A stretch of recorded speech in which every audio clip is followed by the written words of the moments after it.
about my account. And then why is it that you are taking down specific account without explanation or without any justification to the subscriber? Like, for example, just take the account and that's it. So no explanation at all. So you will just explain if we will write you on what happened to the account. So there's no, is there a like for example due process in place in your platform? Thank you for the question, Congressman. Mr. Chair, if I may. Madam Congresswoman, again, I'm not familiar with the specifics of your case, but I, again, can talk in general. Users should receive notifications if actions have been taken against their account. That is certainly part of the due process that we have in place, and users have a right of appeal. And in fact, when we see mistakes happen and users appeal those actions, the content in question, if it was a community standards violation, may often be restored. In some cases, the account would be restored. I do just want to highlight, in the specific case of hostile takeover of accounts, or what Meta believes may be a hostile takeover of an account, that can be a more complex process for very good reason. We want to make sure that we are not providing access to the account of someone who shouldn't have it. And so, Madam Congresswoman, I would just emphasize again that if you or another member of Congress is having any types of these issues, we can certainly provide you access to our Meta Support Pro and other channels so that we can solve these problems together. Mr. Chair, may I ask also that, are you familiar with troll armies? Troll armies or mass reporting of an account so that it could be taken down for any other reasons. Are you familiar with that? Because I'm suspecting that my personal account was a victim of that scheme by army trolls or by a group who would like to take down my account, because as I can see here in your process of checking the misinformation and disinformation, it would be if it is mass reported, it goes to your AI, and then after that, human checking, right? In your graph of how to determine the disinformation or violation of your community standards. So, my question is, are you familiar with that scheme? Mr. Chairman, thank you. Madam Congresswoman, coordinated mass reporting absolutely violates our policies. We have seen that type of behavior before and certainly if we detect that type of behavior, then we would seek to make sure that any decisions that are made about accounts are the correct ones. And then we would also try to go after the people who are engaged in the coordinated mass reporting, because that clearly does violate our policies. And that's the type of abusive network that we would seek to prohibit from utilizing our platforms.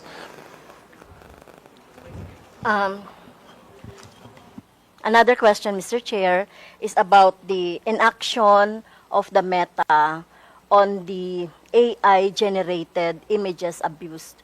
I was also a victim of that when I hold a gun. They are using the AI-generated, but still in the platform. But the Meta is not doing anything about that, and many progressive organizations and individuals are victims of that, Mr. Chair. Mr. Chairman, sorry. So the question.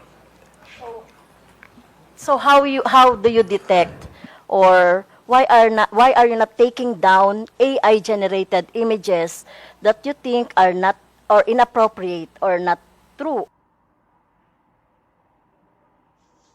or misinformation?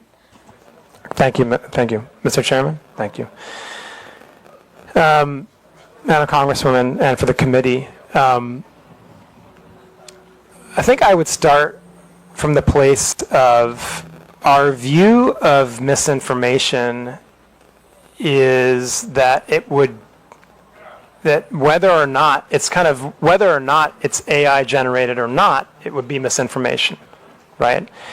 And so I think first and foremost, what I would say and emphasize is that our misinformation policies apply to content that is AI generated and is not AI generated. Now, taking a larger look at AI generated content, okay.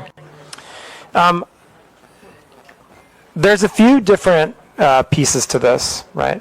First and foremost, if people use meta AI in our own products to generate, for generative AI imagery or the like, we have the ability to detect that, right? And it'll come with a watermark, basically, and therefore a label and be recognizable as a generated AI image.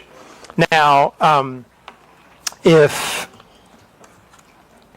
people are using other tools, right, then basically it's harder to detect what is generative AI and what is not. This is an area of very significant investment for Meta right now. We're working very hard on ways to detect what is generative AI and what is not. I think that part of the issue that we have here, and this is one where what we need is collective action. At the moment, there's no agreed upon industry standard for watermarking or for how platforms like ours should go about detecting the difference between generative AI and non-generative AI content.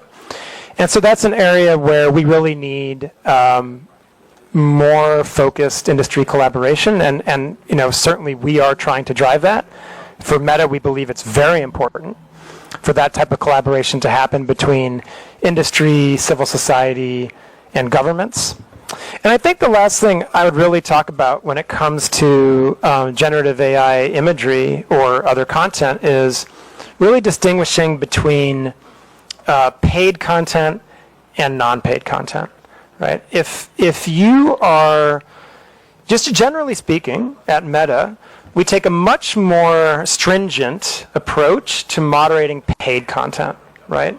Because obviously we're taking money for it. We believe we have responsibility that's even greater, and the distribution would be increased, right? And so, in the context of anything that is, again, taking out the generative AI component of it, any type of content that is paid for, that is political in nature, that talks about a campaign or a politician or a social issue, right, is subject to our policies on political candidates and social issue paid advertising, right?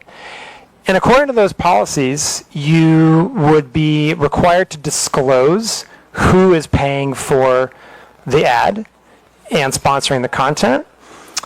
You would also have to go through an authorization process, which would include, in most cases, providing a government ID. Okay, and you would have to be, you on that. So if I could just finish one last point, you'd have to be located in Philippines, right? If you want to run a social issue or political ad, you'd have to be located in Philippines, right? And so there's a series of steps that you have to take to cross that threshold in order to be able to run those types of ads. And then in addition to it, if it is AI generated, you'd be required to disclose that it is an AI generated paid piece of content. Thank you. So really, it's very hard to determine because the name of the account is alias, or the name of account is just like a like for example, Makabayan. The account is using our political organization. That account names Makabayan is using our political organization, but it has this what I saw an AI generated images of mine with guns, with the rebels, etc. I will give you the images later so that you can see. Mr. Chair, if thank you, Madam Congresswoman, and I know my colleague also wants to add on to this. Mr. Chair, with your indulgence, Madam Congresswoman, it's my understanding that you reported this content, this image, to Comelec, Yeah. and we have removed it. Yeah. I would like to also state respectfully for the record that we're not doing nothing on harmful generative AI. In fact, as recently as it was either yesterday or the day before, I personally worked directly with PAOC to remove a harmful piece of generative AI that was promoting investment scams. And what happens when something like that gets reported, it's not just that piece of content that comes down. That informs our ability to enforce across the platforms and across other accounts. So although PAOC reported one specific URL, many, many others came down as a result of that report. So while I understand, with respect, how painful and frustrating it must be to be a victim of harmful generative AI, please don't think we're doing nothing.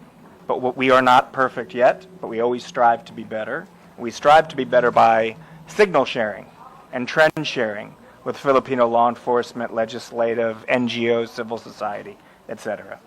So thank you. Yeah, and I would just emphasize what Rob said about, please, if you believe that there's a piece of content that violates our policies, please do report it through Comelec, and we'll treat it with the utmost urgency. Thank you. And Mr. Chair, last question. And in your presentation, you have also employed organization or fact-checker organization. Can you name those? Do you have an example? The Vera files. You have. What is AFP? Correct. What is AFP? That's a Mr. Chair, if I may. Agence France Presse. Okay. It's a global news organization. Okay. Thank you, Mr. Chair. Thank you. Before we proceed, may I inform everyone that this will be a working lunch, so please feel free to have your lunch while the hearing is ongoing. Before we proceed with the next interpolator, may I acknowledge the presence of Deputy Speaker J.J. Suarez, Honorable Jefferson Conghon, Honorable Julien Baronda, and present online, Honorable Janet Garin, Honorable Isabel Maria Zamora, Honorable Ramon Rodrigo Gutierrez, Honorable Joe Sobiri, Honorable Drixie Cardema. Next interpolator will be Honorable Salvador Plato. Thank you, Mr. Chair. Good morning, everyone. To our dear colleagues and our esteemed guests. I just want to ask a question to Mr. Abrams. What Mita's stance on government requests for user data? For instance, for example, there is a law enforcement investigation against a blogger suspected of peddling malicious content on social media, and his data and posts are needed for the investigation. Will Mita provide those requested data?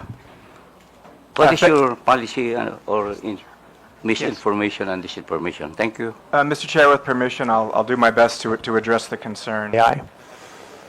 Thank you, Mr. Chair. If you'd like a very complete, thorough, total list, I'm happy to provide that for you in writing. But, thank you, Mr. Chair. Mr. Chair, my next question is, do you have a, for example, a study of which is the most to have a content of disinformation and fake news? Which of these websites or applications have the most? Is it Facebook?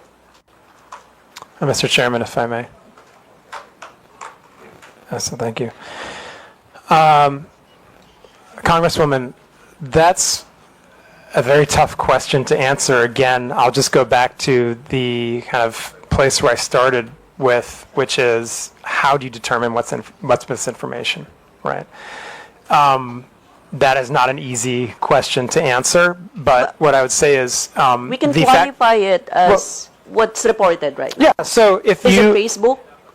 Can you give us? Oh. Yeah. So if you look at the fact checks that are reported, and now, but I just want to be clear, just speaking of Philippines, right?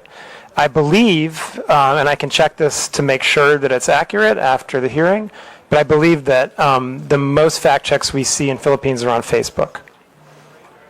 Thank you, Mr. Chair. Mr. Chair, my question is, how do you ensure that there are no disinformation or fake news that are being disseminated in, for example, in the Facebook platform? Previously, my colleague said that she reported the fake news, the AI-generated content. Do you have a mechanism of removing a content if it's a disinformation or fake news motu proprio? For example, if it's not reported and it's being generated, so those are two different things, right? One is reported and one is not reported. If there's no report of that, but it's an AI generated and it's a disinformation or fake news kind of news. Mr. Chairman. Thank you, Congresswoman. The fact checkers that we work with, the third-party fact checkers, have the ability to, and they do very often, fact check content even if we have not reported it to us. So the answer is yes.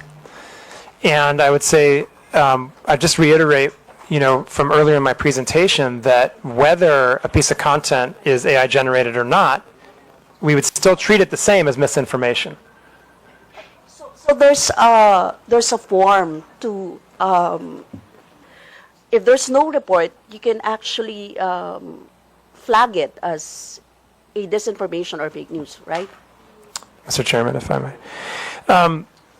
Yes. So let me talk about all the different ways that this can be done, right? First of all, as your colleague showed earlier, a user that's scrolling through Facebook can report something if they believe it's false information, and that would flag it for our systems so that we would have a look at that and potentially pass it on to a third-party fact checker. Also, we ourselves have the ability to look at content that we see going viral, and if we have reason to believe that that would be a potentially harmful piece of misinformation, we can send it to the third-party fact checkers. And also, the third-party fact checkers can and very much do fact check misinformation on their own without any prompt from us or anyone else. Yes, And I would just like, sorry, and I would also just stress that the government also has its own reporting channels to us. So if we get a report of misinformation from COMELEC or DICT or other agencies that are onboarded to our channels, we will also review that and pass it to the third-party fact checkers. Thank you. Mr. Chair, I have here an example of the fact check, example of the fact check image. This is from Digsan. If you think this is normal, then you are abnormal. Hashtag Quadcom, hashtag Duterte, hashtag NPA, hashtag HOR, hashtag Philippines. And there's an image of the three of us. It is alarming to see our leaders being questioned by NPA affiliates. The House of Representatives tolerates this, and it is very disturbing. So, Mr. Chair, it was fact-checked by Rappler, and the claim was it's false. No, so this is an example of how the Meta does it, right? I don't know how you fact check, for example, how you take down, or what is your standards on taking down the AI that is not being fact checked by this by Verifiles, by Rappler, by those that you've actually mentioned before. Mr. Chairman, Congresswoman. In the presentation I gave, I highlighted that we have a three-pronged approach to misinformation. We remove the most harmful misinformation if we believe that it can lead to, and and independently confirm that it can lead to offline harm and violence in the real world. We will also do that in the case that it violates certain types of elections law. With misinformation that does not meet that threshold, we will use our third-party fact checkers to check if indeed that misinformation is false or partially false or missing context or any of those kind of labels. And if the third-party fact checker does confirm that it's false, then we will reduce the distribution of that content on our platforms, and we will put a label on it so that someone who sees that content understands that they are looking at content that has been determined by a third-party fact checker to be at least false or partially false, or as I said, there's a number of other labels they can apply. I showed an example earlier about what that would look like on our platforms. And so when it comes to AI, I think the important thing to reiterate is, number one, that whether a piece of content is AI generated or not, the misinformation policies still apply. Right? They apply across the board. So if there is a piece of misinformation that's generated by AI, it's still going to be the same misinformation policies. Now, there is one additional point to make, which I mentioned previously, which is that if it's a paid piece of content, if it's sponsored, if it's an ad, then there are additional checks that we do, and we require that whoever has placed that ad or boosted that content disclose that it is AI generated, right? And then you'll also be able to go into the ad library and see the details, and these are all publicly available, of who placed the ad, how much was spent on it, and so forth. And if these ads are politically, if they're political in nature, if they are about the election, about a campaign, about a political candidate, if they're about social issues, then they have to go through our authorization process for running political and social ads. That adds another layer of authorization and verification, so that means that, my question is, how do you control this? Diba? You have the controls, you have the technology. How do you control this kind of an... I am asking this, Mr. Chair, because we are always the victims of red tagging, and it is a danger to our life, liberty, and property. And we all know that those are actually false contents. But it keeps on proliferating in the internet. Even right now, as we are speaking. So I'm asking the Meta, how do they do that? Is there, actually my next question is about how many disinformation have you had banned or removed, or how do you control this fake news or disinformation? How many are based on complaints? How many are initiated by your platforms, for example? Those are questions that I would like to be, answered. Mr. Chairman, first of all, Congresswoman, I think the issue of red tagging is one that we take very, very seriously, and I would express my sympathy to anyone who's been the victim of that. That's obviously a very, very, very difficult experience, and one that I would certainly not wish on anyone.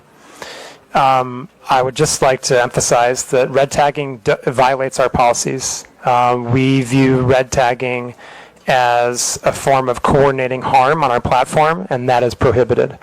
When we're made aware of it, and we confirm that it's red tagging, then we will remove that content. We've done that in many, many cases for a number of years now. And I would just emphasize again that does violate our policies, and we will remove it when it's reported to us. So I would encourage you or any other victim of red tagging to send a report to us via COMELEC, via DICT, or the other channels that we have with the government. and we would review that with the utmost urgency, given the potential for harm. Your second question was about fact-checking, I believe, right? And I would just say that when it comes to fact-checking, there's a publicly available library, and we can share that with the committee of the different types of fact checks that have been placed on our platform. Just recently, I think we've seen a number of different issues that have been covered by our fact checkers in Philippines, and again, I think those are all publicly available, and be happy to share a list with the committee. But anyone can find that also, as they're all online. Thank you, Mr. Chair. Just to be clear, in terms of red tagging, you act through complaints. For example, you mentioned the ICT, you mentioned COMELEC. So if there's no complaint, you don't act on it. Mr. Chairman, if I may. Congresswoman, we would act on it if we were, in any case that we're aware of it. If a member of our internal teams finds it, they would act on it even without a report. So I do just want to make that clear. I think that we do very much benefit from the reports we get. I mean, it is hard. I think one of the things that we know about red tagging is that, and I kind of mentioned this before, there are different types of content. When we look at violations of our community standards, there's the type of content that very clearly violates, it's not even close, it's a clear violation of our community standards. The really obvious examples are child exploitative imagery, terrorism, graphic violence. I mean, it is much easier to moderate that kind of content. When we get down to the level of speech, and red tagging is one of these issues, it sometimes can be nuanced, right? Now, it doesn't mean we don't take it seriously. We take it very seriously, right? You have guidelines on that. We do absolutely have guidelines on that. We absolutely have guidelines on red tagging. Red tagging per se. Sorry? Red tagging. Do you have guidelines for that? Yes, we have guidelines on red tagging. Rob, do you want to add anything on this point? Just say in general, red tagging often involves doxing, which puts people at risk. So that would be a red line, for example. But I think, again, to emphasize, as Rafi has made clear, this is often very nuanced. But that's why we have what we call the trusted reporting channel. So when we get information from DICT, from COMELEC, from your good office, from law enforcement and others, they're treated with great deference and treated with great priority. But doxing, putting people's lives in danger, that's obviously a red line for us.